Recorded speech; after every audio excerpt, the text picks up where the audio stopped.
What's up, Fromies? Welcome back to First Rounds on Me, a podcast about dating, relationships, love, sex, and everything in between. I'm your host, Steve, along with my co-host and First Rounds on Me founder and CEO, Joe Feminella. Today's guest is Melissa Brazilia. Melissa is a model, entrepreneur, and creator and host of Very Human, a podcast about the celebration of human experience through conversations that unite, inspire, and enrich. Melissa, welcome to the show. Thank you. I love that. Yeah, absolutely. Well, do you want to start by maybe telling us a little bit about Very Human and how you started and what it's about? Yeah. So, Very Human, oh my God, it's a long journey. Take us through it. We got time. So back in 2016, I was living in New York City, and that was the first moment I had, I would say my big aha self-evolution moment. And I had a really dark moment that required me to do a lot of inner work and self-reflection. And along the way, I learned a lot of tools that were going to help enrich my life and keep me on path and keep me in balance with myself, with my spirituality, with the people around me. And I started to spread that message along to the people that are around me, but also on my platform, because it just came naturally. I'm like, right. Oh, read this book. Oh, do this. Oh, do that. Or have you guys heard of this? Have you heard of that? And I realized, I'm sure we're all aware, the community behind connectivity and positivity is very popular these days. Sure. And people are definitely searching for that connection. And so I had that idea back in 2016 to start a podcast, but I just didn't feel equipped enough yet. I felt I had a lot more learning to do. I had imposter syndrome. I was who am I to try to be I'm not a spiritual guru or anything like that, but it was just felt a lot, and it felt intimidating for me for a long time. But I took that idea and I ideated on it for the next 6 to 7 years. And originally I had a different name. It was Manifest and Finesse, and it was this and it was that. And then 2020 came along, well, actually 2019, and I was just talking about it more, and it was just pulling at my heartstrings. And I was I still want to do this. I still want to create a platform where we can have honest conversations, and kind of those nostalgic campfire conversations where you really just unravel, you get comfortable with each other, and you can unearth challenging topics that we all feel, but maybe we're not all displaying every day. And so it kept poking at me, and I'm okay, maybe I should kind of get started. I don't know. And then I went on a podcast, and I was saying, I have this idea, I have this podcast I'd like to do one day. And we talked about it, moved on, and the host who asked me to come on the podcast later on reached out to me a couple of months later, and he was hey Mel, I really loved your idea, and I think that there's something there. He's I would love to help you with it. And that was kind of a sign, right, from the universe, in my opinion. I'm oh, there's something there to this person that they would go out of their way to provide their services to me. I was oh shit. Maybe, and then when was this? This was in 2019. Okay. And so I was okay, I love it. Let's go for it. I have a really good friend who I've been friends with since middle school, and she happens to be in TV and film, and she's a great director and editor. And so I brought the idea to her attention. Her partner is also in the same field, and they were we love it, let's help you. So I was okay, dope. We have this idea. I started mapping out the plans, and we're okay, we're gonna shoot our first episode in 2020, at the beginning of 2020. And then the world shut down. So you caused COVID somehow. Somehow. Starting your podcast caused COVID. Somehow. I knew it. I wouldn't say we caused COVID, but I think we were going to shoot the first episode in March. And then obviously COVID came around. So we had to postpone it, and then I had to sit on it a little bit. But what happened with that is it got bigger, and the idea got bigger, and it gave me time to actually sit on it and flush it out. And then my partner came into my life. That's a long story. We'll get into that later. But he came into my world, and he's also in TV and film. and they have really great skill sets. So I think I was telling you before we got started here that it's a cinematic approach. It's very, very like editorial and just like watching a movie kind of. That was like the concept. And they all just like rallied behind the idea. We're a small team, but we're mighty. It's 5 of us. And eventually towards the end of 2020, we shot our first episode, and then we just kind of started going with that. Cool. That's awesome. Yeah. So what were you doing from, 2014, from when you first thought the idea, or 2016, whatever year it was, until you actually launched the first episode? Like, what were you doing for work and life in general? So yeah, 2016, I was a waitress working in New York City, and I was miserable. Like I said, Where was this? What spot? Budokan. Okay. It's actually famous. It's in Sex and the City, the movie, and that's the scene where Miranda like ruins Carrie's relationship right before she gets married. So everyone always comes in there and they're like, "Oh, we want to get like, I think it's the Cosmopolitan drink," and they have a Sex and the City tour, so people will come in there, and yeah, it's one of the little landmarks. That's in the West Village? That is in the meatpacking district. Okay. Yeah. Nice. So I worked there for a little bit, and that I was happy at first, but it just like wasn't feeding me. It wasn't fueling me, and it was a very toxic environment. Yeah. And I eventually was like, what am I doing? I had already graduated. I'm like, what am I doing? Like, am I really going to be a waitress? And like, how long am I going to do this for? I was a waitress for 5 years. So I loved it at first because I love interacting with people. I love the connection with people. Like, I just enjoyed it. But that place like was a cloud over me to the point where I would be on the train on my way to work having like mental breakdowns. It's crazy, right? Because like now the spot that you're in, right? We were talking about this today. It's like you don't feel it's real life, that your job is something that you actually love to do. And then you think back of the jobs you've had and you're like, it was a cloud over my head. Like, how did I wake up every morning? And you don't want to say like a cog in the wheel, but it's like just doing something that you weren't passionate about. And I heard something yesterday, which really stuck with me, was you don't find your passions find you. And you're talking about like this whole wave of people trying to be like, not gurus, but this whole wave of positivity. And I think it's nice, but it's also real. Like, people really find what's connecting to them. And I feel like that's what you do. That's what we're doing, is like, that passion found us. Like, we want people to connect, and now it just feels so easy. And the fact that we can make a living doing it, it like doesn't feel like real life. But I get what you're saying, thinking about like going to work as a waitress and being like, fuck, this cloud is killing me.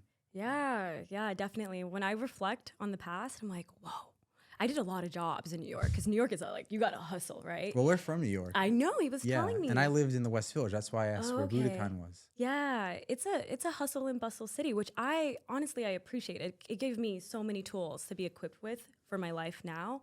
But I was in school full time, and I was interning at different studios and PR companies, and then I was also waitressing, and I was a bottle waitress, so that's like nightlife, and that's a whole different scene, And then I was a cocktail waitress, and I was doing food, and I was a nanny. I took every little opportunity, because I'm like, okay, I just need to make money, like bust my ass, and just like figure it out.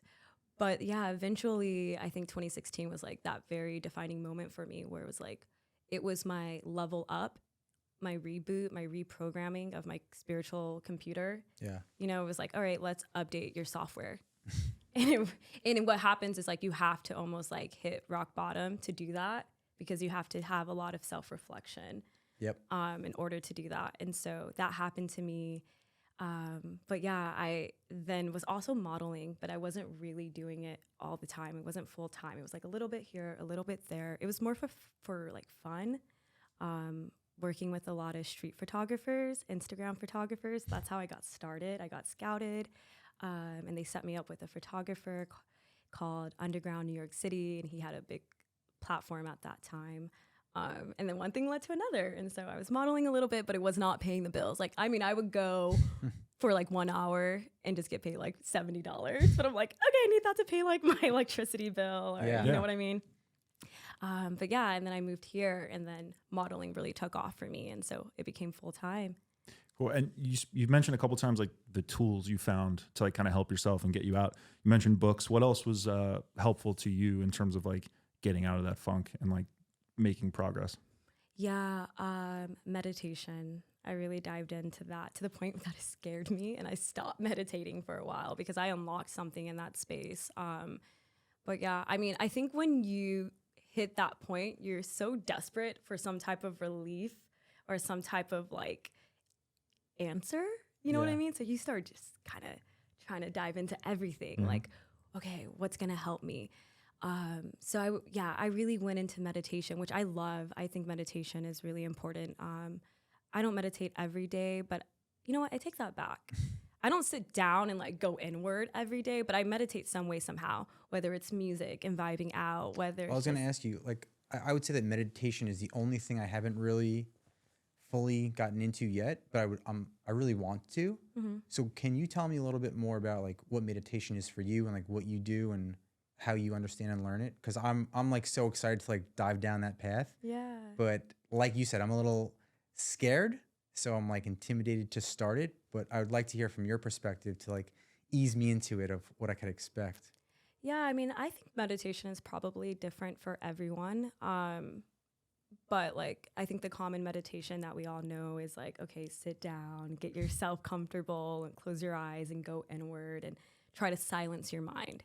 But silencing your mind is very difficult because you have so much noise in there, you know, that's trying to like get your attention. Right. And so what I learned through the practice is that it's not about completely silencing your mind, but it's allowing those thoughts to come, but like also just say, hey, and then send them on their way. And then try to hone in on something, you know, maybe it's an affirmation or maybe it's a color. Like when you close your eyes, you see colors, right? Do you ever see colors? I definitely don't see a pink elephant. That's for sure. It's not a pink, it's like a hue. It's like, for me, like I'll see, I'll envision like violet or something. You know what I mean? I'll just kind of like focus in on that. Are you, are you trying to see? I was just trying to too. Like, all right, I don't know. let's reach for it. It could be imagination at play. I think it's a lot of visualization as well. And so I actually used to go to a meditation guidance class that my friend was guiding. And so I learned a lot through that. And he taught us about visualization and like seeing light flow through your body. Like you have to have imagination.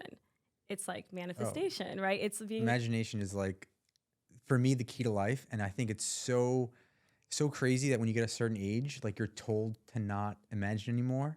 And like all these kids have imaginations, right? And they just imagine and dream about everything because they don't know the real world. But I think if you could keep that imagination as an adult, like that's where all these inventions come from. And that's where all these people who break the barrier like us, you know, at least we're trying to. But it's like if we didn't have imagination, we would probably be waitressing, or I'd be in finance, or he'd be in, you know, sales, and we'd just be doing the basic things. But somehow some people keep that imagination as adults, and it's the most impressive thing. Yeah, we should celebrate it. Yeah, Imagination. I used to actually, I forgot about this, talking about hustling in New York City. I started a little event company with a friend of mine / roommate at the time, and we called it Reverie.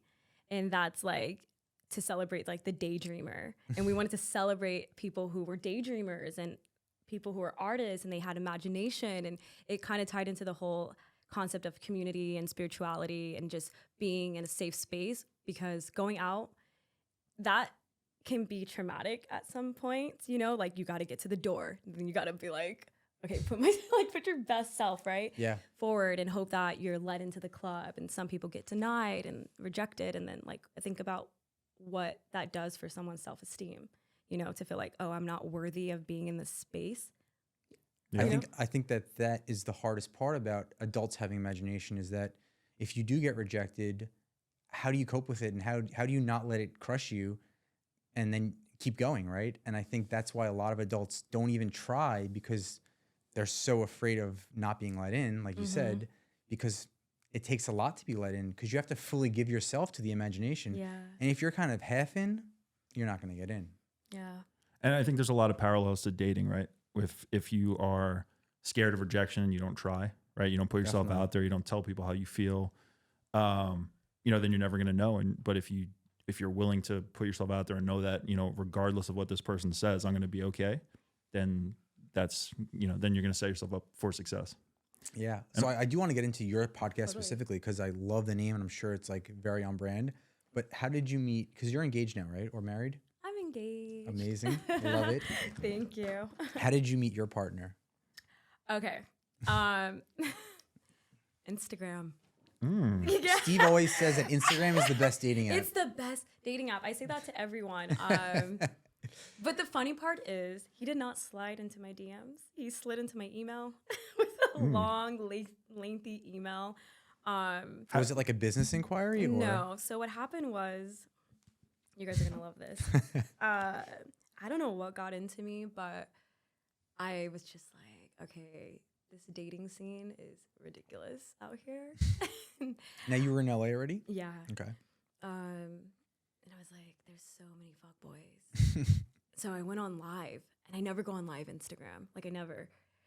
And I just felt the need to go on live. And I just posed the question. I was like, why are there so many fuckboys? Like, can someone talk to me about this? Like, can the guys tell me what this is about, what the psychology is behind this? Like, why is someone a fuckboy? How do they get to this place? And so the conversation started flowing on live, and I guess he was watching from afar, and he was a follower, a stranger to me. I didn't even know who he was. And he was watching, and I guess his phone died. But he was so intrigued by the question, and he wanted to answer it. So he was like, okay, I really loved like the questions that you were asking, and so I thought they deserved an answer. So he took it upon himself, and he wrote this very thorough email answering all my questions, analyzing why a guy might be a fuckboy. And obviously, when I saw my email, like that email came up, I was like, "Who's this psycho?" Well, I was like, "Nah, who's the psycho?" Because I'm actually like that type of stuff warms my heart. I actually think it's one of the smoothest moves I've ever heard of. Yes. Right? Yeah, but I was like, "Oh my god, he actually like took time out of his life." But I wasn't like, "Ooh, I'm ready for you to." No, I was joking anyway. I think it's a good move, especially if it's well thought out. And, yeah, I could see you doing something like that. Yeah, I would definitely. Yeah. I mean, I am interested in what he said though. What was the gist of what he said? If I can remember correctly, he was saying it has a lot to do with like lack of father influence, and also influenced by your peers. Maybe like not being so tied into like feminine energy as well. And then, as we all know, like the abundance of options. Yeah, because I think that's the main. Yeah, I think everything. I would. Yeah, everything he's saying, I think is true. And then the top X% of guys probably have their pick, right? Mm-hmm. So like they don't want to commit to anything. These fuckboys out there, I don't know who they are, but these fuckboys. But yeah, I could talk about fuckboys all day. But yeah, I mean, especially in LA and you being like a model and attractive, like you probably have a lot of attractive or high quality men, at least on paper or on Instagram, I should say, like that are interested in you. So like they have a bevy of options and they're not going to commit. So they get the label fuckboy because that's just easy for them. You know what their cop-out is? What's that? I swear to God, I'm just not emotionally available. Like my dad didn't tell me that he loved me enough or something like that. I swear to God. So many times I've said across the table and I'm like. So they were aware enough to say that and think they know that, but not aware enough to change or not. They won't change it. A guy has to like consciously, like when I met Hannah, of course you see beautiful people, right? Men and women all over and you're just like attracted to them, right? But you have to like actually tell yourself in your brain to be like, no, the person you're with is actually worth not entertaining any of these things and staying focused on you're with this person because you love them. And of course, if a beautiful girl walks by, you're maybe going to glance and be like, oh, it's a beautiful woman, right? Mm-hmm. But acting on it is totally different because you don't know what's behind the curtain, right? And I think that a lot of men think that it's the best thing behind the curtain, right? And then they go, they fuck them or whatever, like not to be so vulgar, but then they find out like, it's not as great as I thought it was going to be. And they just run away and say like, I'm not emotionally available. And I think once you meet someone of very high quality who you have a really good connection with, turning that off in your brain and saying like, okay, I could always be attracted to people, but acting on it and being true to this one person is more important than anything else. And I think it's more dangerous too, because you have to open up You have to be more vulnerable. So You I have to be said this intimate. last week on a different podcast that men are intimidated when they meet the person who does that to them. And that's why sometimes we like run away or we seem uninterested because we don't know what to do. Right. And if we get past that wave, then, you know, obviously, hopefully it's something amazing. But yeah, men get super intimidated. It's scary. Here's a question. So I do want to hear about how you responded to the email. Did you, so you read the email.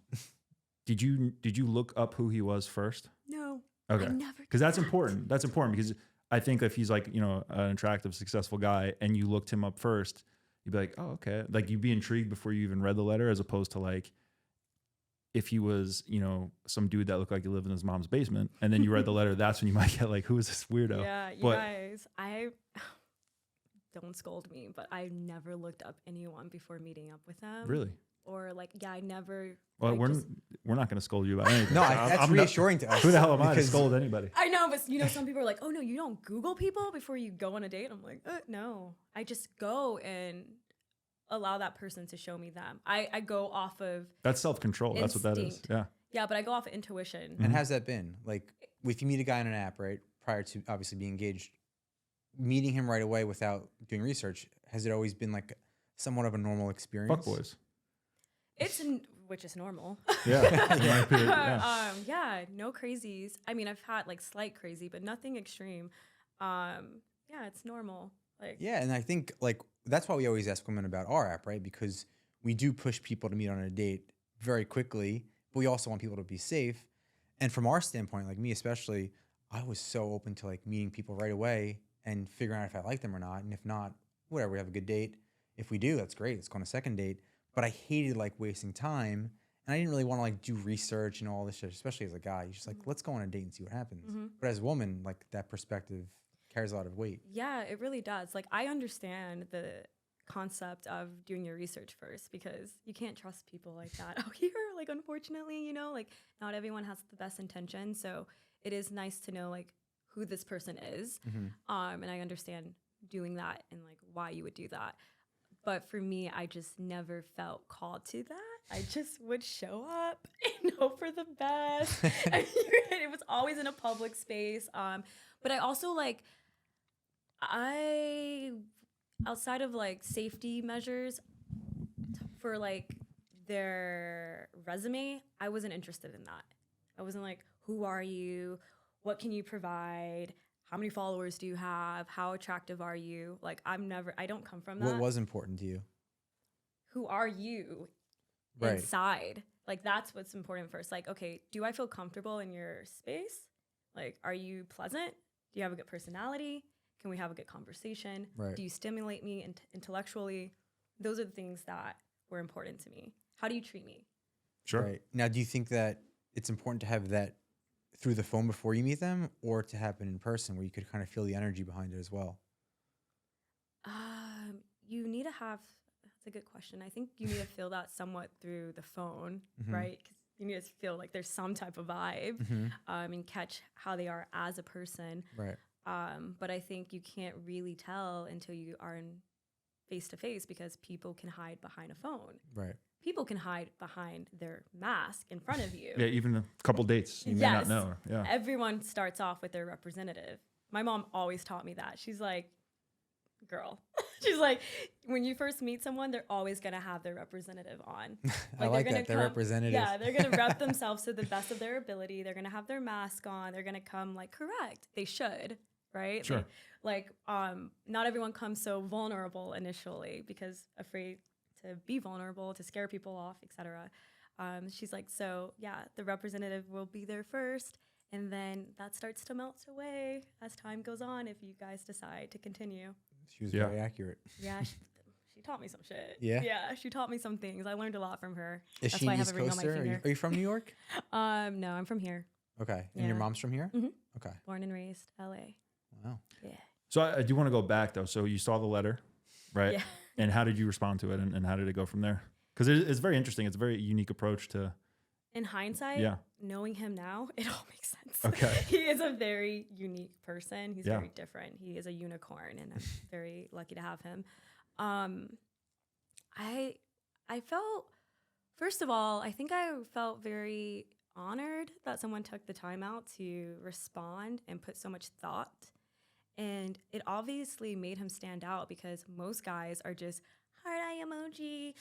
Oh, you're so beautiful. Like, it's something so simple and lacks so much depth, right? Yeah. Anyone can do an emoji on a story. Not my dad. My dad wouldn't be able to figure it out. Almost anybody. Yeah. They don't make them like that anymore. They don't. You could build your house, but not using emoji. Right. Yeah, I liked it. I appreciated it. And I responded. I responded. I took some time and answered with the same energy. And I was like, thank you so much. Like, this makes sense. And yeah, it was nice because I put myself out there seeking a question and he put himself out there giving an answer. Yeah. And I appreciated that. And that was it. Like, it went nowhere else. When you responded, did you now know what he looked like, or you still wow? He didn't even have photos of himself on his Instagram account. It was like all of his work. But here's the thing: I still don't go and look at people's accounts like that. I don't know. Wait, so time out. So then, how did you go from your responding email to going on a date? Okay. This is very intriguing. We have a crazy love story. I'm not even gonna lie. I mean, it's starting off pretty good. So he was following me, and then later down the line, he was watching a story that I posted about. What do you mean later down the line? So nothing came of the emails? No. What? That was it. Yeah. Wow. Like a couple of months went by. Now, did you keep him in the back of your mind? No. Oh, it's just an email. Okay. No. Wow. Sorry, babe, but no. I was just like, oh, that was a sweet email. Okay, I got my answer. It's Okay. like, let's move on. Yeah. Were you single at the time? Yes. Okay. Single and having a lot of fun. Okay. And getting my heart broken. My feelings hurt, but having so much fun. Yeah. We've all been there. Yeah, right? Where some of us are still there. Yeah. I wanted to be single at this time, though, because in New York, I was in a 4-year relationship and it ended pretty sour. So when I ended that, I was like, I need the time to do me and be me and have fun and explore. And I just wanted to like let loose. Like, I had fun. So I wasn't looking for anything serious. But it's funny, I say that I wasn't looking for anything serious, but in the back of my mind, I was still always like, oh, I hope this person is like maybe I think we always naturally do. Yeah. Right? Like, you don't want it or hope it happens, but if someone amazing comes along, like, that's, I think, everybody's dream. Yeah. Even if you want to be single or not, I think hoping someone amazing comes along is always like nice. Yeah, exactly. So I think I had that in the back of my mind, but my ego was like, nah, we having fun. We're about to you just moved back to LA, you're out, you're about, you're meeting all these new people. So I just wasn't trying to do that at the time. So yeah, a couple of months went by and then I posted on Instagram story, I think like I was watching. Why there's so many fuckboys out there? No, this one was a little bit more wholesome. I posted a story of the Food Network channel. They were making pasta, and I was like, "Ooh, I want some pasta!" Like, that's all I posted. And then he responded to the story, and he was eating spaghetti, and he was like, "Oh, look, ha ha ha, sorry." And I was like, "Oh, I'm so jealous," just like the back and forth, little flirtatious banter. Did you know he was the same guy that emailed you? I don't think I did.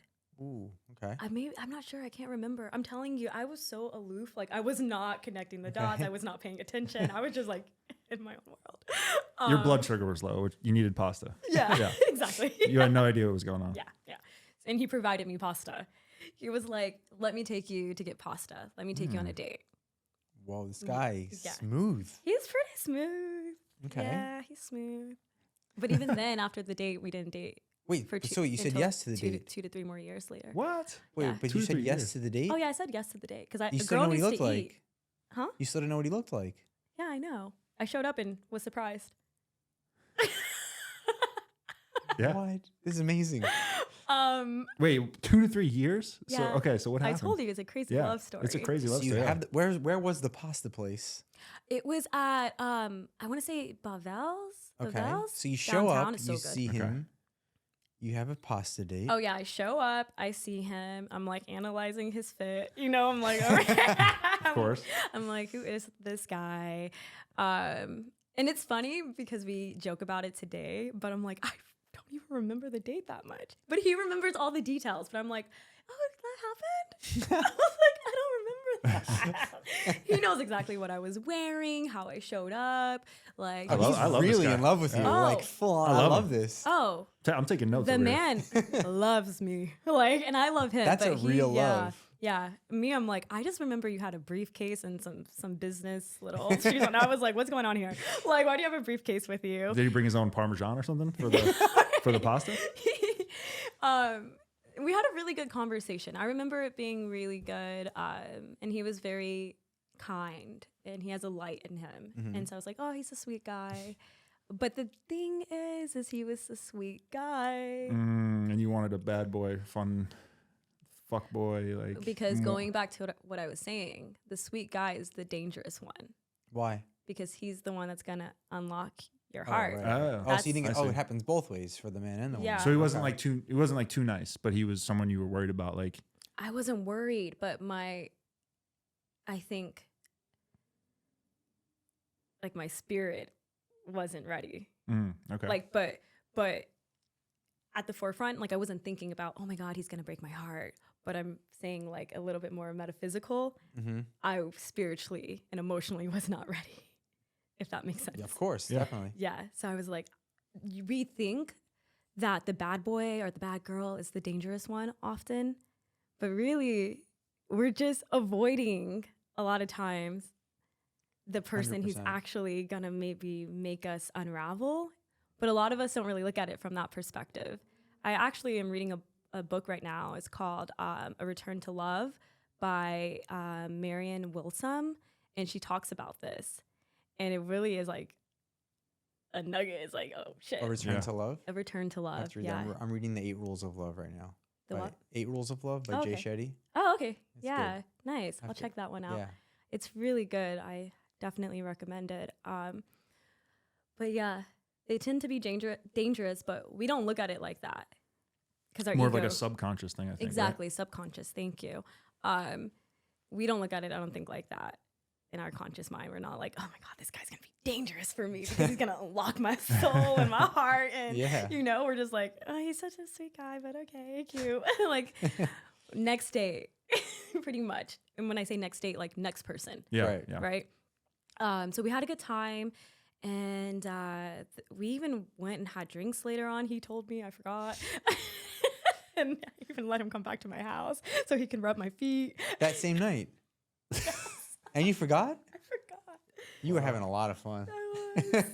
I mean, okay, I didn't really forget about him rubbing my feet, but I forgot about like all the other details and like, but yeah, so he, that's it though. Like that was it. And then I think we hung out a little bit after that again.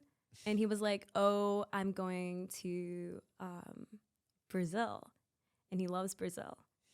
And me being flirtatious, I'm like, oh, am I going to go with you? Are you invited? Is this my invite?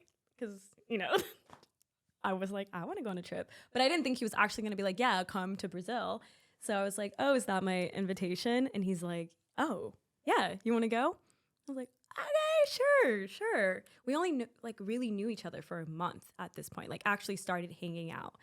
And so he gets me a ticket, gets my visa, because at that time you needed a visa to get to Brazil, like gets me all ready and prepared. And I just wasn't feeling it. Oh wow. When you got there? Oh, I never went. I Oh, didn't make okay. it because I was not feeling it yet. I was like, And your middle name too. I know. Brazilia. You guys, it's a full circle story. I'm telling you. We were going to get married in Brazil. That was our original destination. Are you Brazilian? No, Okay. but I look like it, I guess, in my name, so everyone thinks I am. But yeah, he was all ready to go. Paid, booked all the stuff for us. And like a few days prior to the trip, I was just like not feeling it inside. I was like, oh, I can't go with this guy I don't really know to like a foreign country for 11 days. Just reflecting on my past experiences with dates. I'm like, what if I can't stand him? Like, how am I going to escape? Now I'm Right. stuck with him. Like, We think that dinner is a tough date to escape, let alone being in Brazil for 11 yeah, I was like, shit. I was like, I might put myself in a weird position. I don't know about this. Like, was like, I don't know if I like him enough. Like, I can't fake it. Like, I cannot fake it. Like, if I don't like a guy, I'm like so sweet. And then I'm like, and they're like, what happened? I'm like, I That looks scared the hell out of me right there. Yeah, I'm not gonna lie. I go from like being really open to just, I don't even know what to do with myself anymore. I'm like, oh, I don't like, if you did something that I don't like, I'm just turned off and I'm done and I'm ready to go The home. worst feeling for The a guy. ick, as the kids call it, the ick. The ick. Yeah. Exactly. The ick.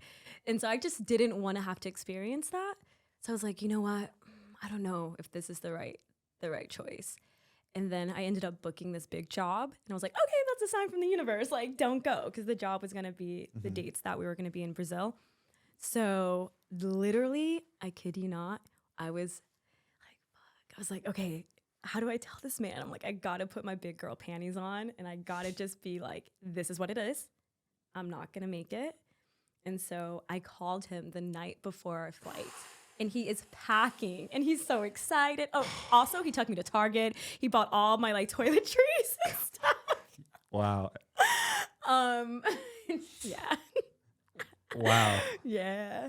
I'm not a fuck girl, I I promise. was just gonna say that. I know it sounds like that. Imagine the roles were reversed. Wow.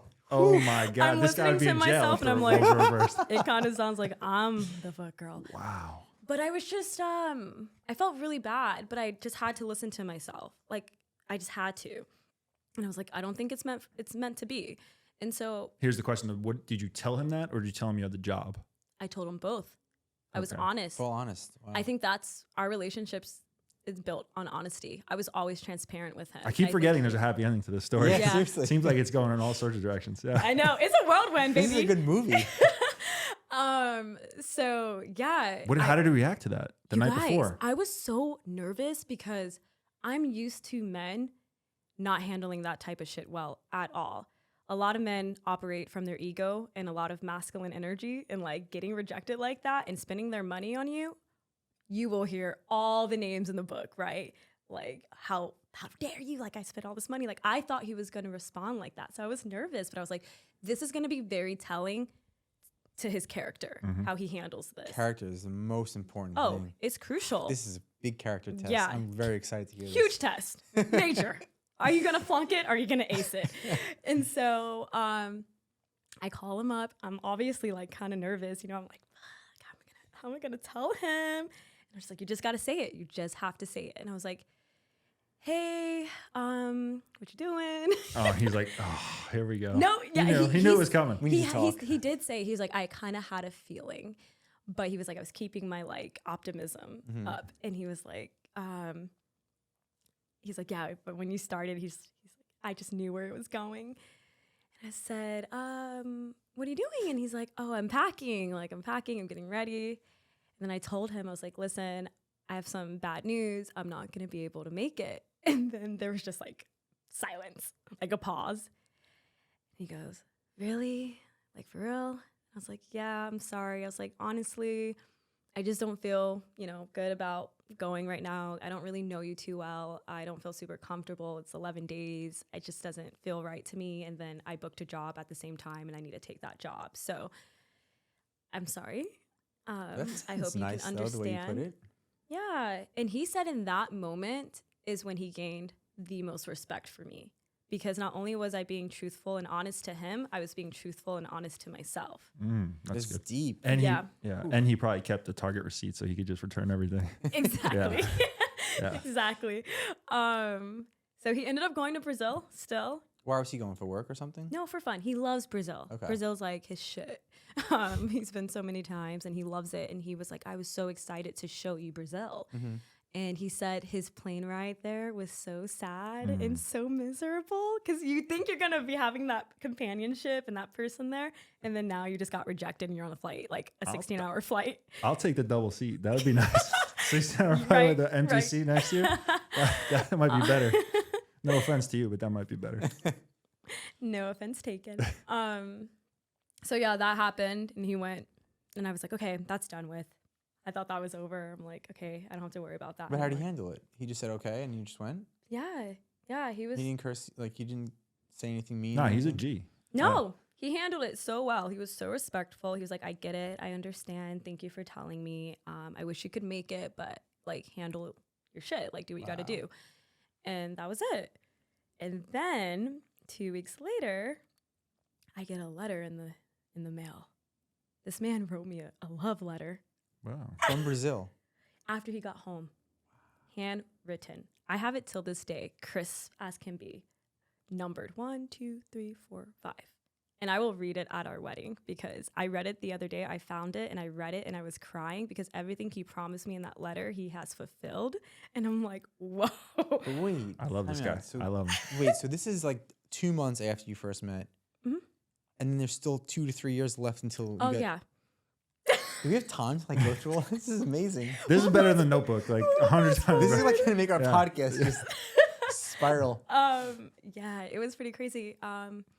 And it's funny because I don't share any of this information with like on my platform or anything. When I got engaged, no one knew I was even dating him. It was just like, oh, I'm engaged. Like I had people be like, wait, when? Like, when did you what, huh? Because I kept it so to myself because it's so sacred. I'm Yeah. like, I don't need any external energies fucking with what I got here, you know? Like we about to build this shit. I don't need any like evil eyes on the outside. Like that's how I felt. Like for real. I was like, no one needs to interfere. It's not about like not wanting to show that this is my partner. It's about more of protecting what we have. Yeah. So it was like funny when I did announce that I was engaged. Like guys, I swear, but it's funny. I have like the most kindest like admirers. They were like, damn, my heart's broken, but I'm also so happy for you. Like you deserve it, but like, damn, you know? And I was like, hey. So yeah, he wrote me a love letter.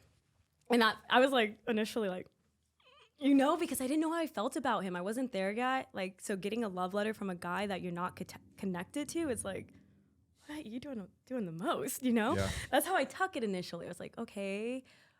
But I didn't throw it away. I actually folded it up really nicely and just put it away. And it's like so preserved. It's so crisp till this day. But yeah, he just, in that letter, he was like, I would love the opportunity for you to like get to know me and see me. He was like, I want to know you and I want to see you. And he's like, I know you have a lot of suitors. I know you have a lot of options. He was like, but I want to be that person to you. And then he just went into depth. He was like, this is what I'm able to offer and provide you. Wow. I wasn't ready for that type of shit. Yeah. Like I wasn't ready at that point. So I was like, okay. Meanwhile, I have all these guys like stringing me along, you know? And I'm like, why does he fucking do this? Why does he treat me like this? And then you have this one guy. That's the funniest part about it.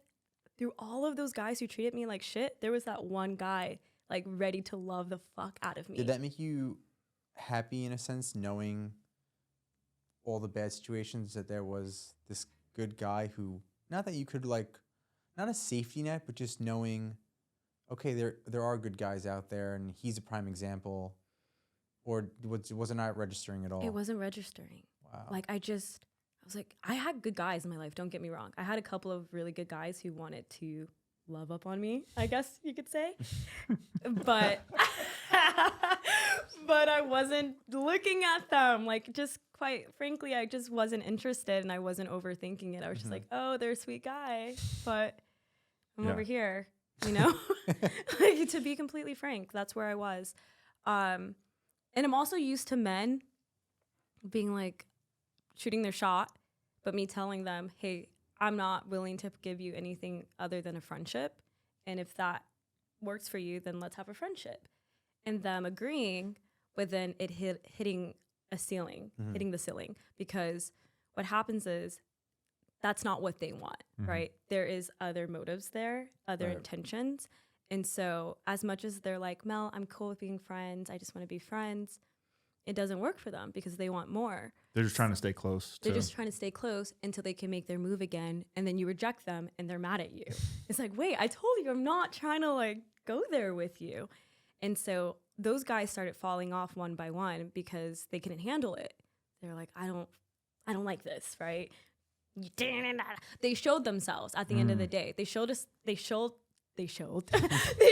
themselves, and it was like a version of them that I wasn't a fan of. Yeah. But it made it so easy to like Yeah. You know? You saw the real them. Yeah. That would have came out eventually. Yeah. And I'm like, oh, this is great because this is not unconditional love. There are conditions here. And if I didn't meet you where you were and provide you the things that you thought you deserved, then there was nothing left, which is fine. Go about your day, but also like get out of my way. Yeah.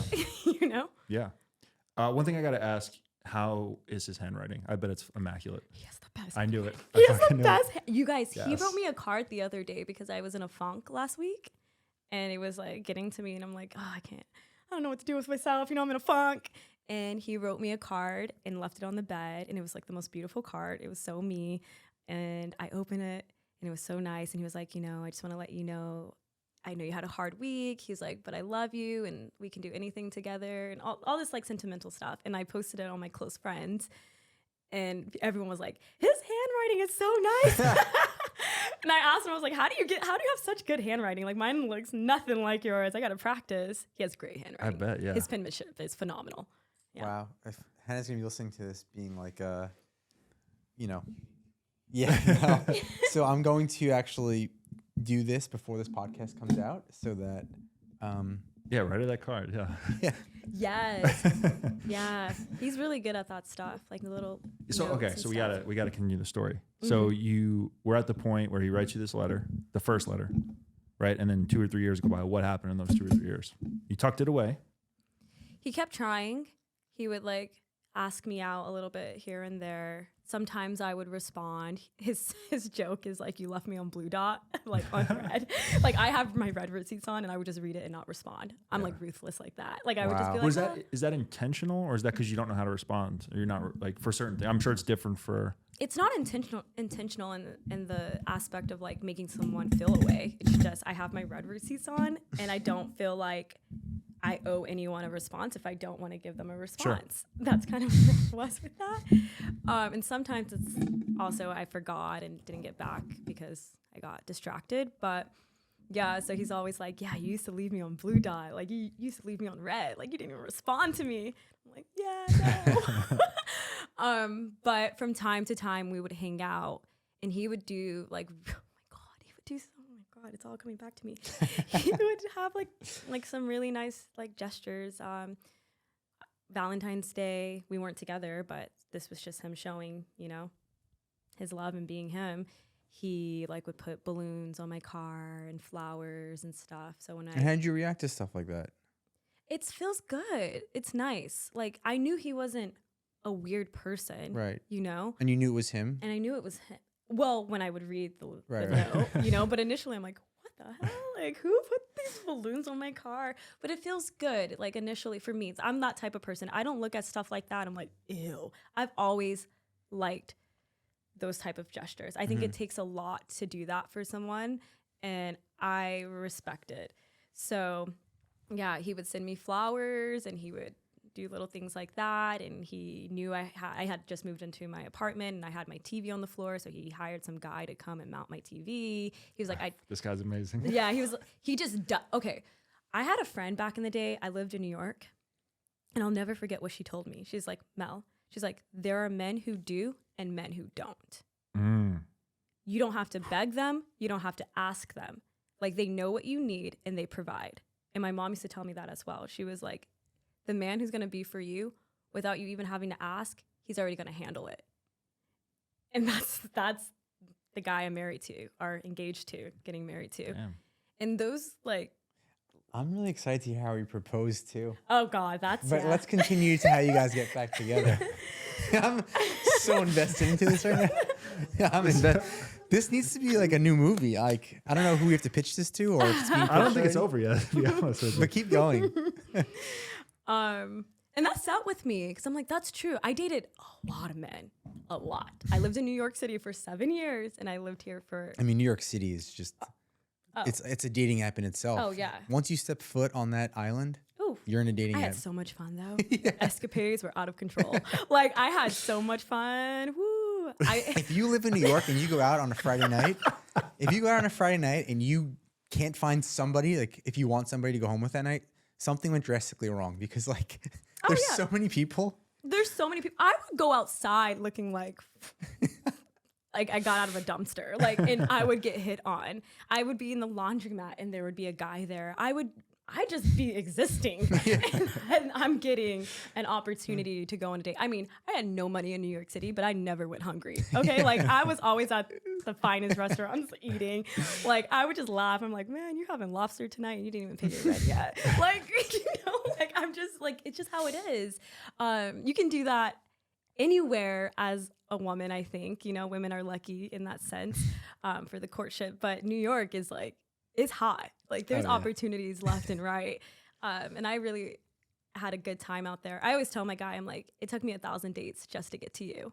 And it did, because I went on a lot of That's dates. the name of the movie. It took me 1,000 dates just to get to you. Yes. And it's true. I dated a lot of people, all types of people from like every different background, religion. All rich though.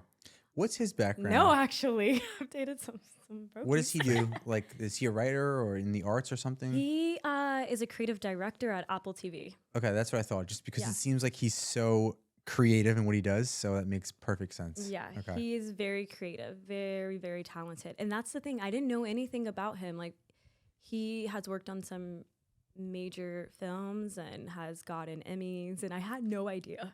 Nothing. Wow, that's And awesome. then when he told me one day, I was like, wait, what? You've got Emmys? Wait, you finally found something out about him? Yeah. After Finally, I learned about years. him. Yeah. What's your name again? Yeah. I'm like, wait, what? But yeah, I'm like, but it goes back to what I was saying. I don't look into people's resume that deeply. I want to learn that about them through interaction. But didn't that make him way more attractive? That I think so. Maybe. he said I won an Emmy, but like not boasting, just casually. And oh yeah, he's you're the most like, humble guy. wow, like, that's so sexy. yeah, me even saying he works at Apple TV. When I said it, I was like, ooh, because he doesn't even like to say that to people. Like he doesn't lead with that. He's like, the opposite of every guy in LA. yes. Who it's like, literally. if you park cars at the Apple TV parking lot, you're like, I work for Apple. Yeah. It's like, oh, okay. Yeah. He just goes, I'm a creative director. And he doesn't like to talk about it. He's because he doesn't like how people operate here. Mm-hmm. Once you tell them what you do, it's Can we become friends with him after this? yes, have him on. Actually, it would have been nice if we were both Yeah. here. But yeah, he's very creative and a hard worker. He's from London. And so he moved here when he was 21 and he worked at this production studio that is known to be just a very hard place to work. And he slaved away like hours and hours and hours throughout his 20s, like didn't leave his job till like 6 a.m. back at like 12 p.m. type of thing. Geez. And so he worked for what he has. And I think it built, you can see it in him. It built a lot of just integrity. And then he was raised by a single mom and his aunt and his grandma. Wow. So he has a lot of respect for women and it shows. He has a really beautiful balance of feminine and masculine energy. And that's what I love because I used to think, oh, I need to be with an alpha male. But that doesn't work for me because I would say, okay, maybe I'm an alpha female, but it's not in the sense of like, I need to wear the pants in the relationship. It's just, I know who I am. Right. And I'm not going to take shit from no one. Like, Right. no man's going to come in here and like belittle me. They're not going to dwindle my leg. You're not going to like stop me from growing and doing what I want to do. And I'm going to challenge you. And I got a lot of flack for that from guys. They'd be like, you're just not soft. Someone literally said I'm not soft. Like they want me to be softer. They want me to be soft like a cookie. And my ex told me he wanted me to be like a dog. And yes, I'm telling you, It's there like is crazy. obedient. Yes, obedient. And I'm like, what? And I'm like, I am soft, but I'm gonna be soft with the right person. Mm-hmm. And Like, in I'm the not- right type of ways. In the right type of ways. Exactly. So I would get that a lot. Like, oh, you just want a guy who's gonna be a yes guy and do these things and do that. And I'm like, no, I want a guy who's gonna respect me. And grow and communicate. And grow, yeah, and let me be me. Because I found that like what's alluring to people about you, once they have it, they want to change that. Like into what they want. into what they want, yeah. So I've noticed that was happening a lot. Like I'm a very bold personality, and when I go out, I like to dance, and I like to dance with everyone, and people know that about me. I'm like, it's nothing like deep. I'm just having fun. But if you're going to have insecurities and you want me to sit down because it's drawing too much attention to me, you're with the wrong person. Nobody puts baby in a corner. Nobody puts baby in a corner. Nobody. Yeah, no one. And those were conversations I was having with guys. Like I had a lot of those conversations where they would be like, you just want to get attention and da-da-da-da-da, and you're flirting with that guy and you're doing that. I'm like, I'm literally just being me. I'm just a nice person that is outgoing and I like to have fun. And you knew this about me because you met me out. You know, like you met me You weren't out. mad when I was giving you that attention. Yeah. And it's like, even that attention, it doesn't mean that it's romantic. It's just being. I'm just being. You know, I want to elaborate on that a little more because I feel like if you treat the opposite sex nice, right? Like if you were dancing with another woman, right? No one would ever be like, hey, why are you dancing with that woman, right? Because it's a woman. Yeah. But if it's a guy, it's like, well, why are you having fun with that guy? And I feel like it's like a weird way of sexism, right? When it's like I try and be nice to everybody, right? What if like I'm being nice to you, right? And someone's like, oh, you're only being nice to her because she's really pretty. It's like, well, why? Why can't I just be nice to her because I'm being nice to him? Like, why do we have to make it all about just being ourselves and being nice to everybody, you know? It's just a weird social dynamic. I think I will say, I agree with what you're saying, but I will say in that situation, it's probably not, it may be more that the guy is worried about the other guy. Like, and how the guy, he knows the guy is trying to going to try to make a move or be predatory versus you. Like you may not have that intention, but he's like, I know what the guy's intentions are. So it just, and I'm not saying it's right. I'm not saying it's right. I'm just saying like, that's probably the mindset. But I feel like then it's not trusting the person. Of course. Like not like her judgment, right? Like I think she could know when a guy's coming on too strong or like his agenda. And then like she could control how to get out of it on her own. She doesn't need like a guy to be like, hey, I know that guy's trying to get with you. It's like, well, yeah, I know he's trying to get with me too. I'm going to walk away when I Of course. feel Yeah, that. Yeah. And I believe in boundaries too. It's like there's one type of dancing versus another type of dancing, right? Yeah. Like we know where the lines cross, right? So it's like if I'm just sitting here and I'm jiving and grooving, why are you upset? You know, like you shouldn't be upset about that. And I do agree with you. It's like trust that I have good judgment and discernment, and I'm not going to let this guy disrespect you, you know? Sure. But also like, let me be me, like, let me be a light in the room. Yeah, I always try and tell Hannah that, like I fully understand what she's saying. Like, oh, women have an agenda that they want to try and get to you, and I'm like, I understand that, but trust me to know that once I feel a line is crossed, I will let them know and pull myself out of the situation, and the line will never get crossed because I will not let them disrespect you. And it's like having that boundary, you know? Yeah, it's great. I find it to be a turn on, honestly. I like to see my man get approached by women. I'm like, ooh, you into him? Yes. Yeah. Right? It I is love nice. it. I don't know. I've never been jealous like that. I actually like it. I'm like, oh, he's wanted. He's desired, you know? But I know like he's not going to do anything. I'm literally in the room, you know? Yeah. But I trust my partner enough. I've always came with that energy. I'm like, I trust you to make the right decisions. If you fuck up, that's on you, and you have to deal with the consequence. Yeah. But until then, Well, because it sounds like he's the same person that you were attracted to, right? Whereas sometimes people get into relationships and they lose what made the other person attracted to them in the first place, whether they stop like taking care of themselves as much or like have that same like, you know, like if again, because it comes back to who you really are, right? If you have this front on for even for a year and then you slowly just like, you know, like get reduced to some other version of yourself that's not like that same person, like that's going to be unattractive. So it seems like, you know, in your situation, he's probably the same guy that you met and giving off that same vibe. And like, oh yeah, obviously people are going to be attracted to him because that's how I was attracted to him. So it makes sense. And that means you're secure in the relationship. And sounds like he is too. yeah, I think that's your job as a partnership, is to make each other feel secure and safe. So when you step out those doors, you know who you're with. If you don't know who you're with and you don't trust them, then you need to reevaluate your relationship. Yeah. Like truly, because you should already have those conversations. Like, how do you handle yourself if this was to happen? Then listen to what that person says. You can hear and figure it all out with how that person responds. So for me, I'm very like, I love to ask all the questions. I'm like, you want to have a threesome? You like other girls? Like, what were you doing before you dated me? Did you fuck on your couch that we're sitting on right now? Like, I'm asking every question. And he's like, what? He's like, why are you asking me these things? But I'm inquisitive. Like, I want to know. And then I want to know, how do you handle yourself in these circumstances? Like, I think I know, you know, but I also want to hear how you feel.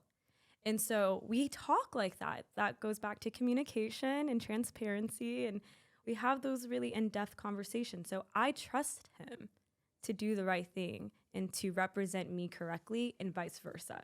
When I walk out those doors, I represent you. You don't have to worry about telling me. You don't have to scold me.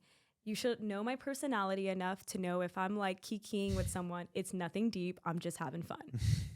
Yeah. You know? And I've been with men who like, I mean, I was with one guy dating him casually. We were in Beverly Hills and we were leaving this spot and I saw this reality TV star guy and I was like, oh, hey, like, you know, like, what's up? Like, and he was with his girl. So I wasn't even thinking about it. It was so harmless. I was literally just being me.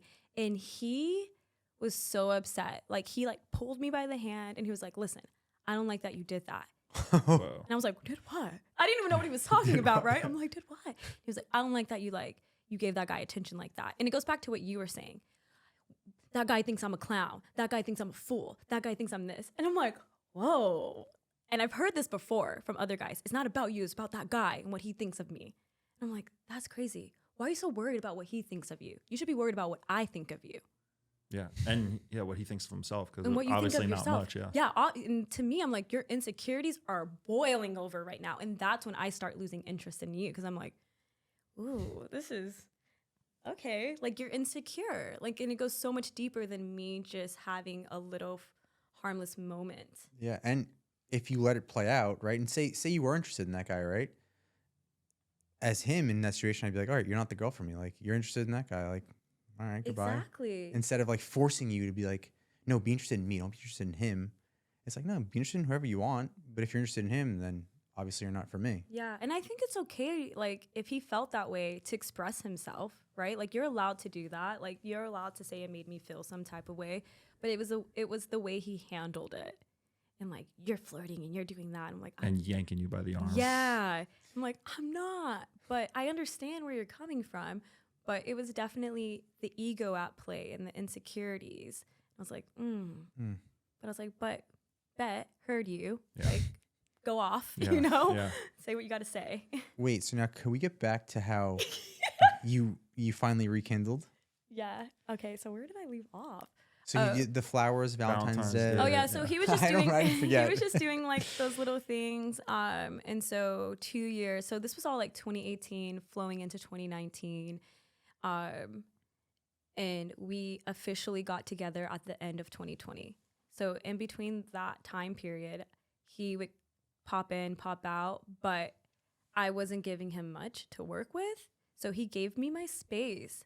But I also told him where I was. I was like, listen, I don't really have a lot to offer right now. I can give you a friendship, but I'm just trying to do me. Like, I got out of a 4-year relationship that was pretty toxic. I had to learn a lot. I'm still, I'm still like digesting that, and I'm recovering and I'm healing. And I don't want, one thing I knew about myself, because I would like to give myself the credit enough to say I am self-aware. I don't want to take my trauma from a past relationship and throw it into a new one. And I think oftentimes a lot of people run into relationships doing that, and that's where they mess up. You need to sit with yourself. You need to find yourself. You need to heal yourself. You need to figure out where you went wrong, where you played the wrong cards in that relationship, and how do you want to now approach the new relationships. Because you cannot take your shadow side into that other relationship and place the blame on that new person from what the other person did to you. So I was really conscious of that. And that's where I was saying earlier, I think my spirit, intuitively, I knew I didn't want to do that to him. And I never treated him poorly because something kept telling me, like, just be gentle with him. Don't completely cut him off, but like let him stick around. And I don't know why, but I just felt called to that. And I listened to that voice inside of me and I just went with that. And I was very honest, like I said, about where I was. And he respected that, which is what I was saying earlier about men not respecting those boundaries because they want it now. They want that, Instant gratification. instant gratification. Yeah. They don't know how to wait. Like, people don't know how to be persistent, There was a saying that I read in this book yesterday that said, like, if you like a flower, you'll just pluck it off the plant and put it in a vase, right? And then you like it, it's there, it's going to die, right? But if you love the flower, you give it time and you water it and it grows into something beautiful. I think that's a great analogy into this, right? Of like instant gratification is you like something, you want it now, and then it dies and you don't care about it. But if you actually give it time to grow, it could grow into this beautiful, huge plant that you actually are going to enjoy forever. Yeah, and flowers are seasonal. So it may die, but it will come back. So just wait your turn. Go through the cycles. We don't do that enough. And I'm not saying everyone has to stick around. He could have easily been like, you know what? She's not giving me any play, any time. I'm going to move on. But something he did tell me was that when he wrote down the person that he wanted to be, I checked off all those boxes. Who he wanted to be with, I checked off all those boxes. So when he met me, he made a contract with God that I was going to be the one. Like, he set the tone. So he dated a little bit when we first met. He had just gotten out of a relationship too, but by the way, like when we first hung out, the very first date, he was probably 3 months single. And going back to what I was saying about myself, I was like, that's too soon. I was like, you're a serial dater.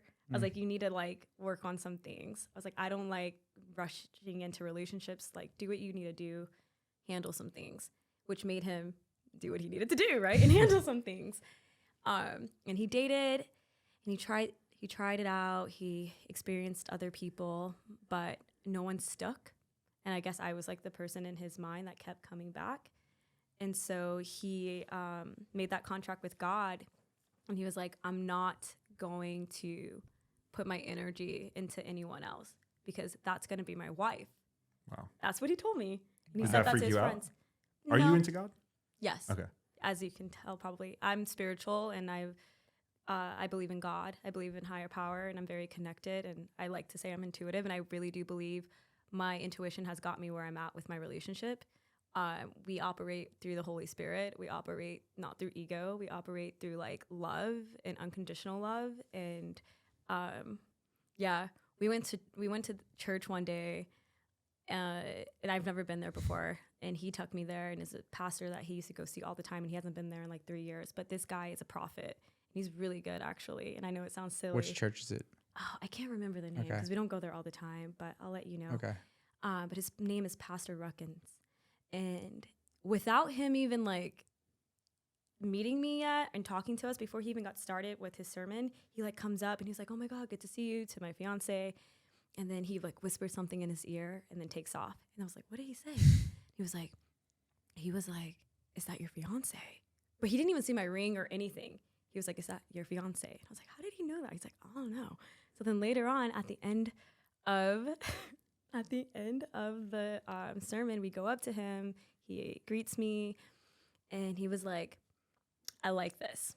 Whatever this is, I like this. He was like, there's some energy around you guys. There's something bigger that brought you guys together.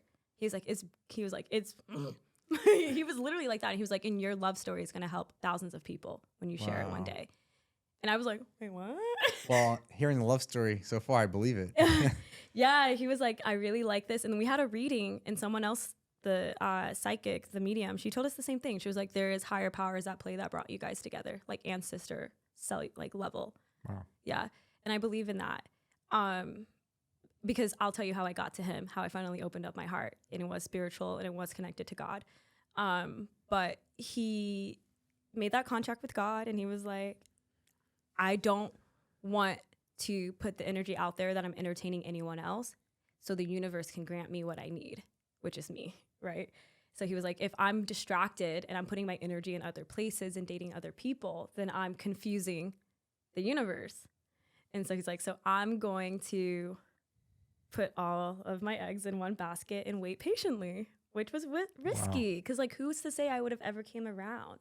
God. Huh? God Was to say. Yeah. But at that point, I didn't know. I wasn't anywhere. Like, I was not thinking about him. I was like doing my thing, having fun. Woohoo. You like literally woohoo. Like having so much fun. And thinking that other guys were going to be the guy, you know, because now it's like 4 years and that I lived in LA, and now I'm starting to like want to settle down a little bit, and it's COVID. I'm like, okay, you know, like, what am I going to do? Like, is this the guy? is he the one? Turns out not to be the one, you know, et cetera, et cetera. And so 2020 comes around, and I think like a lot of people, a lot of self-reflecting happened. And I was like, okay, I need to clean out the house. Like I need to just go ahead and flush out. And I got rid of a lot of people in my life, friendships and, you know, other relationships, just things that weren't aiding me and fueling me, and they weren't good for me. So I was like, okay, I'm going to get rid of all these people because this is just not what I need anymore. Like I'm moving on. And I think allowing myself to do that, I allowed space for him. I allowed that person to come in, and I made the contract myself, I guess, at the end of the day, where I was like, I looked at myself in the mirror and I was like, okay, you practice and preach self-love all the time. You're always on Instagram telling everybody, love yourself, you know, like don't let a man do this to you, and do all these things and make yourself feel good and be in your divine feminine energy, which I believe. But sometimes we preach stuff, but we don't practice it as much as we should. So I really sat with myself and like I asked myself some really hard questions, and I was like, do you believe you're worthy? Like, do you believe you're worthy of like true love and being loved by someone who is going to treat you like a queen? And I was like, oh, I think so. It's a deep question. Yeah. You have to ask yourself these questions. They're hard because you really start reflecting on it. Like, do I believe I'm worthy? Which can then open up Pandora's box and lead you somewhere else, right? But I was like, you know what? I am a queen, and I do deserve to be loved by a king. And not a lot of kings are out here. So I'm going to sit patiently and I'm going to wait for my king. That means doors are closed. I'm not having sex anymore with other people. I'm not giving my energy away. Energy is currency. It is spiritual currency. Like you don't get time back. You don't get energy back, right? Like you're giving that away freely. People are using it and abusing it, and they're not refunding you. They're not returning you. They're not depositing more energy. A lot of people are not. They're just taking. Some people do, but a lot of times it's like we're giving away so freely, and then we're left and we've given away like a little piece of us every time we give ourselves away, especially when we give our bodies away, right? And a little piece of you is gone. And so I was thinking about it, and I was like, okay, I'm going to shut it down. You had your fun. Like literally, that's how the conversation went with myself. I was like, you had your fun. Let's shut it down and just work on you. Just do what you need to do. And so I stopped dating the guys that were around. I was like, hey, listen, like we can be friends, but I'm not gonna be doing anything, you know, like we're not gonna go there anymore. And they're like, wait, what? And I'm like, yeah. I'm like, I could just picture how that went. Oh, it was so funny when they started figuring out I had a boyfriend. They're like, I thought you weren't gonna be with anyone. I was like, no, I wasn't gonna be anyone that wasn't worth it. That's hopefully they took it and did some self-reflection of, you know, of their own. Whether they did or whether they didn't, Not that's your- not my business, you know? I think we all learn lessons from each other. So maybe I did, you know, drop a gem that they reflect on. I hope I did. I hope anyone I've come across, they've learned something and gathered something great from me. Don't take her out for a free lobster dinner because she ain't coming back around. But vice versa with all the people I've met too. But yeah, so I did that for a while, and I just sat with that, and I started working on myself, and that's when I really started putting a lot of energy into Very Human. I felt more charged up. I had more energy, more clarity to do that. Going back to like when you are intentional about what you want to do, the universe grants you the blessing. I believe in that. And so he was in my world, but we were just friends. We were just hanging out here and there. And then he, like I said, jumped on board for Very Human, and he just showed out. Like So what do you mean he jumped on board for Very Human? He pretty much helped me get it going. Like he aided me in a lot of ways. He became executive producer. He financially backed it. He was like, I believe in it. He helped edit it. He was like there on set. He helped film. Like he was just like, I believe in you. I think you can do this. Like, let's do it. Wow. No ifs, ands, or buts. He was like, you have everything that it takes. Let's go. And so I was like, okay. You know, when you have some people pushing you, it makes it easier to do it. I'm like, I have the vision. I have the dream. I know what I think want it's to more do. rare to have those people. It's so rare. Because I think a lot of people push themselves, but you can only push yourself so far. If you have someone pushing you, you're very lucky. Yeah, Very I'm lucky. extremely blessed. I really am with the people that I have in my life. But it also goes back to like, I have those people in my life because I did my part. Like I said, I did clean house. I had a lot of people that weren't those people. And I'm not saying everyone needs to push you and hold you up. You know what I mean? Like, but you need good people in your world. You need good 100%. energy. You need people who support you, who actually believe in you, who love you unconditionally and accept you for who you are. You're bad, you're good, you're ugly, your flaws. Like they need to accept you and they need to love you. Some people will drag you down with them. They will see your light and they will slurp it all out. And that happens. They're like, ooh, this tastes good. You know, like, where can I get more? And if you keep letting them come back for a refill, they will take it. Until there's nothing left. Until there's nothing left. And then you're sitting there and you're drained and you're exhausted. And you're like, what am I doing? You know? And then you have to go back outside, recharge your batteries. The Celestine Prophecy. Have you heard of that book? Highly recommend that one. It talks all about that, how people don't know how to cultivate their own energy. So they take it away from you, slurping it up. And you need to go back out. And the way to do that is meditation, being in nature, like just being connected. And then you need to rebuild yourself. Yeah. You need to, and then you get to a point where you have so much energy that no one can penetrate it. And even if it happens and they do by some chance and you do kind of fall off path, like you are equipped enough to get back on. I think that's like the most powerful thing. And I think some people confuse that with like a cockiness and like that you're full of yourself when you're really not. You're just like, I'm just so happy with my energy and what I have to give. And if you're telling me that's a bad thing or I'm cocky or I'm, you know, arrogant, you're just not seeing the correct version of it. And yeah, you're going to pull some of that or slurp some of that energy out of me. They can't relate. Right. That's simply put, like they can't relate, because if they were operating on that like level, they would understand it. They'd be like, oh, I get you, because it takes a lot of hard work. It's hard to be operating on that level. It's not easy. People think it's so easy. It's like, no, it's literally accountability. It's me waking up every day and choosing to be this way, to energize myself, to come from a place of love, to self-reflect, introspect, to work on myself, to give it away to the people who deserve it, and to be like very intentional and have discernment. That's hard work because most people operate on autopilot. Yeah. I think accountability is the key word there, because I've been accused so many times of like, oh, you think so highly of yourself. I'm like, well, listen, I'm the first person to promote myself, but I'm the first person to criticize myself. And I call it like I see it. And I'm not here just being like, I'm the best. I'm like, no, when I'm doing great, I'm proud of myself. When I'm doing bad, I'm like, what are you doing? Hold yourself accountable. And if you do both, that's good. If you do one, that's bad. Yeah, it's having a balance. It's having a balance. It goes back to feminine, masculine energy, balancing, right? Yeah. You can't be so self-deprecating that you hate yourself. You hate yourself, and you can't be such a narcissist where it's like, okay, ew. Everything you do is perfect. Yeah, because you're not perfect. No one's perfect, but balance. It's like, yeah, I am great. Like, who else is going to tell me I'm great if I don't tell myself I'm great? You have to. Yeah. We're so mean to ourselves to begin with. Negative talk is so, I mean, we all deal with negative talk, right? It consumes us. And like to go into your mind and be able to say, I'm going to fill myself up with positivity and think highly of myself, that is hard work. It's so funny that we think some random person on Instagram says that like we look good in a photo, it validates us, but we don't tell ourselves, like we don't value our own opinion of ourselves. We value some random stranger who we don't even know on Instagram's comment. That puts us in a good mood, which is so crazy. I know. It's so crazy. Like when you wake up in the morning, look in the mirror and say, I look great today, that's so beautiful. And you don't need someone's stupid Instagram comment to like help you believe that. You don't. You really don't. But our culture has, unfortunately. Yeah. It's an instant validation of, I just want likes, even if they're not worthy.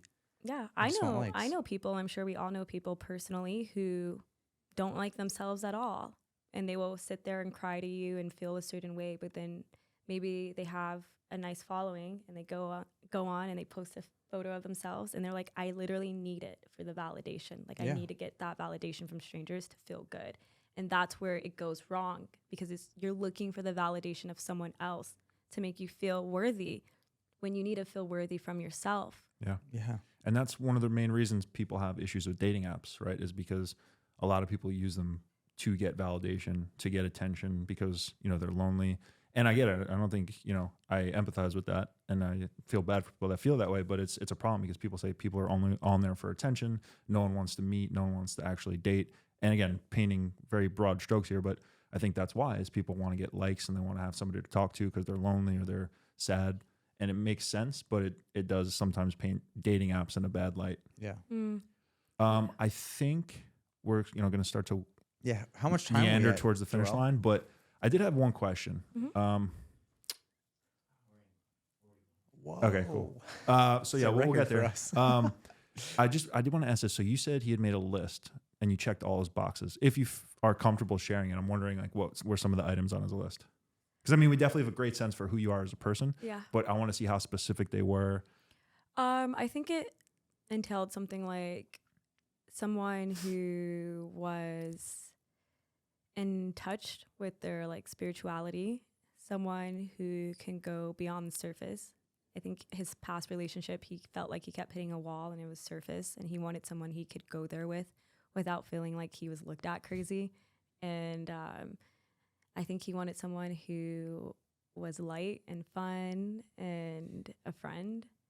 And I also wrote a list before I knew about him, and he checked all my boxes Before off. you knew about him. Wow. Mm-hmm. Okay. Wow. And one day we were in the car on our way to shoot an episode actually, and I had the notebook in my hand because I was just going to write down some notes, and I flipped the page and came across the list, and I was like, whoa, I got this list. And I was like, this is about you, I think. And I look at it, and I start reading it, and I'm like, oh my God, you checked off everything, to the point where I was like, I want him to be a photographer as a hobby. So when we travel, he can take all my photos. And he is. He's a photographer. He does film photography. I was like, and I want him to be my best friend. And I want him to have a nice balance between feminine and masculine energy. And I want him to have a good connection with God. And I want him to like, be financially like stable. And I want him to like do all these things. And he was all those things. And wow. So without even realizing it, like, I wrote it and I put it into the universe, and then the universe blessed me and granted it. That's amazing. That's amazing. Yeah. We'll do some rapid fire questions real quick. This has been awesome. So we ask our guests some of these, and we kind of so just whatever comes to mind, right? Favorite drink on a date? It depends. It depends what mood I'm in and where I'm at. Either a dirty martini with gin, or I am an old-fashioned type of gal. Ooh, but nice. if I'm feeling spicy, a spicy margarita, mezcal. Okay, love it. Okay, favorite date spot in LA? Oh, in LA. Oh my God, that's a great question. I really love Hatchet Hall. Hatchet Hall, where's that? In Mar Vista. Okay. It has a Michelin star. It's so vibey. It reminds me of New York a little bit, like the Hatchet vibes Hall. in there. Yeah, great music, great food. It has this like southern-based cuisine. It's delicious, and the vibes are it's really immaculate. I feel good in there all the time. Nice. That's like my go-to spot. I'm like, meet me at Hatchet Hall. Okay. Favorite podcast besides your own or ours? Okay, so I really love Hindsight. In Hindsight, he's amazing. Who's that? Who's the host? Hein. Oh, that's his name. Yeah, his name is Heinz, I believe. And he is awesome. I think he just has a really good energy to him. He has dreads, and he talks about spirituality and just living a good life, like kind of similar topics that I love and I'm interested in. And then I really enjoy Saturn Return. I can't remember the host's name at this point, sorry, but she helped me a lot actually. So I'm so sad I can't remember her name, but Saturn Return, I actually watched one of your episodes, and I think one of your guests tapped into it. And it happens when you're like, it starts at anywhere between 27 to 31. It's when Saturn gets back to its axis point when you were born. And pretty much it's an initiation into the next phase of life. And it's really hard, and it's difficult, and it's challenging, and you lose friends, and you get new shit, and you lose old shit. And wow, 27 to 31. Yeah. I'm entering my Jupiter return this year. What's that? Every 12 years. Oh. Yeah. Do you know what that's about? I've never heard of that. Same thing, like a rebirth. Okay. Yeah. I don't know much about it. I hear women talk about it, and I know that I'm entering it. So I'm gonna tap into that because I didn't even know about that. Yeah, Jupiter. Okay. Favorite book of all time? Oh, favorite book of all time. That is a good one. I would have to say maybe Celestine Prophecy. Okay. And what I'm reading right now is really hitting home. Okay. Yeah. A Return to Love. Beautiful. Favorite rom-com? Oh my God. Maybe How to Lose a Guy in 10 Days. Okay. That's a good one. Favorite quote?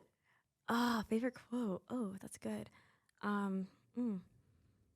That one I have to think about. Or like a philosophy, something that just like sticks out. Like any principles you live by?